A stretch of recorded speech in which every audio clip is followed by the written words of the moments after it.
జై శ్రీరామ్ స్వామి. గురుదేవుని పాదపద్మాలకు నమస్కారాలు స్వామి.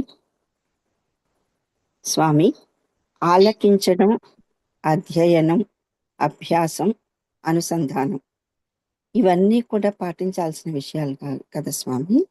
అయితే ఇవన్నీ కూడా దగ్గరగా ఒకేలా అనిపిస్తున్నాయి స్వామి.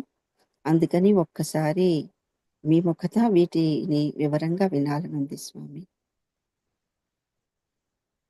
ముందు తెలియదగిన విషయాన్ని వినడాన్ని ఆలకించడం అంటాం స్వామి. దాన్ని చక్కగా పలుమార్లు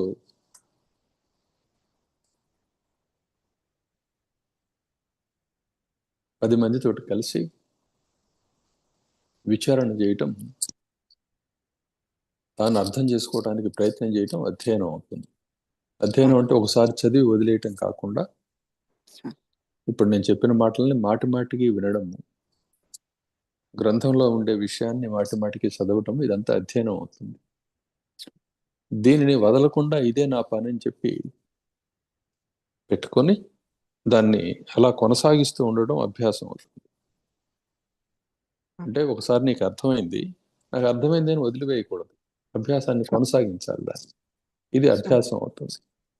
ఇక అనుసంధానము అన్న దగ్గర నీవేమిటో నీకు నీవు క్రమంగా నిర్ణయించుకునే కొలది దాన్ని అనుసరించి చెప్పబడుతున్న విషయము నీకు ఎలా సంబంధపడి ఉన్నది, అది నీకు ఎలా అనుభవానికి అందుతూ ఉన్నది అనే విషయాన్ని గుర్తిస్తూ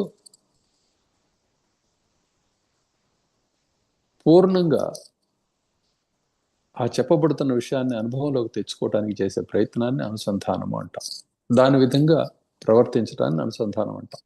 విషయం అర్థమైన తర్వాత అనుసంధాన ప్రక్రియ అనేది అది యాంత్రికంగా జరిగిపోతుంది. దానికి ఏం ప్రత్యేకమైన ప్రయత్నం అవసరం ఉండదు.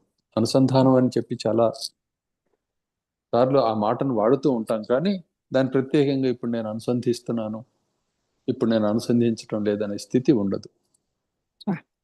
ఎవరు అభ్యాసంలో ఉత్తమమైన స్థితికి చేరతారో, పరిణతి చెందుతారో, అభ్యాసాన్ని వదిలిపెట్టకుండా ఉంటారో వారు అభ్యసిస్తున్న జ్ఞానస్వరూపులే అవుతారు.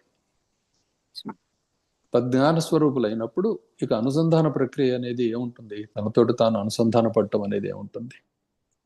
ఇది యాంత్రికంగా జరిగేది. నిజానికి అది చాలా పెద్ద మాటలాగా ఎందుకు అనిపిస్తుందంటే, ముందు చెప్పబడిన ఆలకించడం, అధ్యయనం చేయటం, అభ్యాసము అనేవి కొరబడ్డప్పుడు ఈ అనుసంధానం అంటే చాలా పెద్ద మాటలాగా అనిపిస్తుంది. అది నిజానికి ఎప్పుడు ఉండే తురీయ స్థితి లాంటిది. తురీయ స్థితియే అనుసంధానం అనేది. అనుసంధానం అనేది నీకు అన్యంగా తోచినప్పుడు అనుసంధించాలి. అది ఆత్మయ అయినప్పుడు అనుసంధించడం అనే ప్రక్రియ ఎప్పుడూ కూడా ఉత్పన్నం కాదు.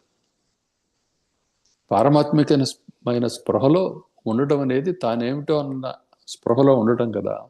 తానేమిటో తనకు తెలిసిన తర్వాత దానికోసం ప్రయత్నం ఎందుకు? యశోమతి అంటే ప్రయత్నం లేకుండానే పలుకుతున్నావు. అలానే పరమజ్ఞానం లభ్యమైనప్పుడు పరమాత్మ అయి ఉంటావు, అంతే. దానికి ఇంకా అనుసంధానం అనేది ఉండదన్నమాట. కానీ అనుసంధానం అనే మాట ముందు ఆ 3 స్థితుల్లో అది కనిపిస్తూ ఉంటుంది. క్లియర్ అయిందా? క్లియర్ అయింది. ఇది మళ్ళీ అందరూ వినండి. ఇంకేమున్నాయి ప్రశ్నలు? అంటే స్వామి,